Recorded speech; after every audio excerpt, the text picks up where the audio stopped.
vector translations. Okay, so translation depend on the input format of the vector and the format of the desired final output. Like this translation depend upon means what type of input you are passing to that test vector, okay, and how it is converting that thing into output. Okay, so a common translation technique involves loading data into memory and applying the data memory byte by byte or word by word to the input pin. This is one way. Okay, one way is like you keep your data vector which you need to force, okay, in a memory, and just take one by one and force. Okay, that is one way, byte by byte or word by word to the input pin. When serial data is applied, a parallel byte stream or a word stream is left shifted or right shifted accordingly. So like once you have transmitted the data, you need to take next data, right? So you will take the data from the memory, keep it in a vector, and you will force it. So this is one way to apply test. Okay, before that we have seen bus function model, like taking the vector in a transaction level, converting it into pin level and cycle accurate bits, and then transmitting. Now figure 5.1 show how to convert a data stream stored in a byte to a serial stream data that is applied in a pin on the rising edge of the clock. You see here they are telling that they are taking the data here. Okay, so they are loading the data in this reg data, and this is the wire they are using. So now they are telling that data enable. So if reset means your count equal to 0. Okay, else if data enable is 1 and count not a 4 tick b1, they are checking one condition, initializing if your counter is coming to this position, they are loading the data into input pin. Okay, serial input data. So one by one it will take. So first it will take load data 0. So 0th bit one data is there, right? So this is the 7-bit vector. Okay, so they are taking data 0th bit data into this input pin, and after that they are shifting it, load equal to 1, so they are shifting towards right. Okay, and after that they are incrementing the count. Similarly, then if this condition met, if your count is equal to 4 tick 100, during that time it will execute the else part, count will come to 0 and load data, reg data will go to load data. Okay, so that is how it will work. So this is how they have converted a transaction level vectors. Like they are taking first serial data and loading inside a register, and after that after applying the test vectors, they are again reloading that vector. So this is the normal code. Okay, now coming to stimulus generation, how to generate a stimulus. So stimulus generator drives stimulus directly onto the bus, either by previously creating a vector from the database or by randomly generating vectors. So when you are driving or when you are stimulating, okay, suppose when you want to drive the inputs of the DUT, okay, in that case, you can create vectors from the database, or you can randomly create some vectors. So the appropriate combination of stimulus generator would allow any block or sub block of the design to be stimulated for verification. So like if you are generating the valid combinations, okay, to the stimulus generator, then you are able to verify the your design properly. Now the previously created vector in the database covered testing of all possible features and condition. So what they are trying to say is already you created some test vector and you kept that thing in the database. Okay, so the vectors are written based on the specification. So we will read that specification, you create a test plan, and after that you will write some of the test cases. So all boundary conditions are exercised. So with the help of the directed testing, you are able to exercise the boundary conditions also.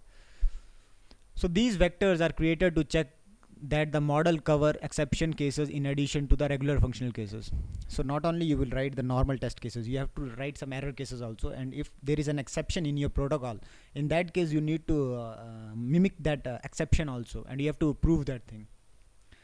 Test vectors are broken down into smaller set of vector, each testing a feature of a set of feature of a model.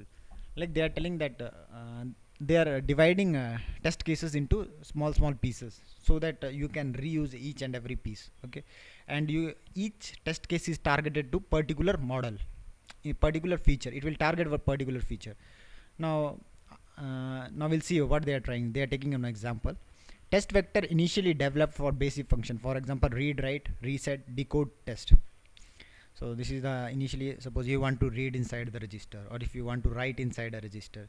Suppose you want to read from a register, you want to write inside a register, you want to reset your device. So in that case, first you have to develop these test cases.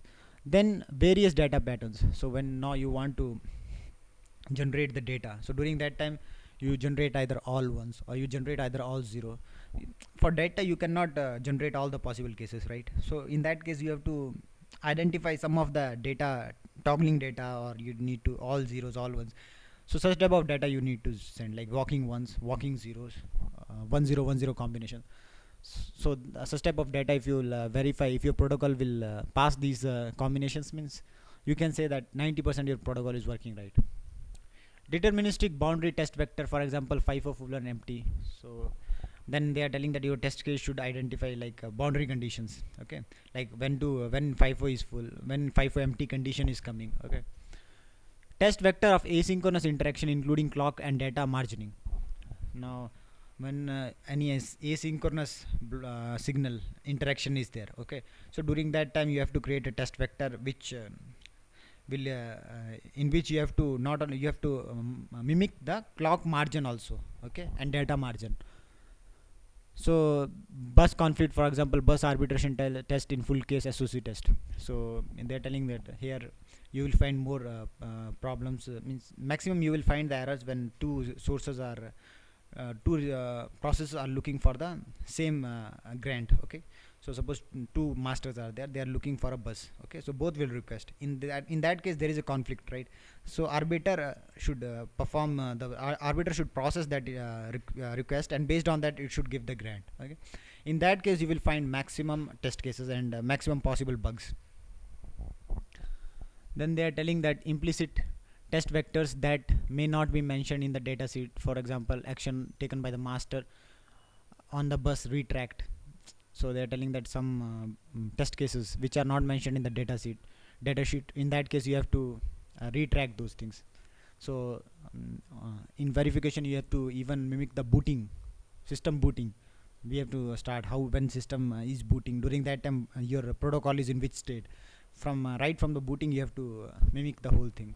System multitasking and exception handling, definitely when some features are common in all the protocols, but there is always an exception, some exceptions are there, you have to mimic and you have to verify all those things.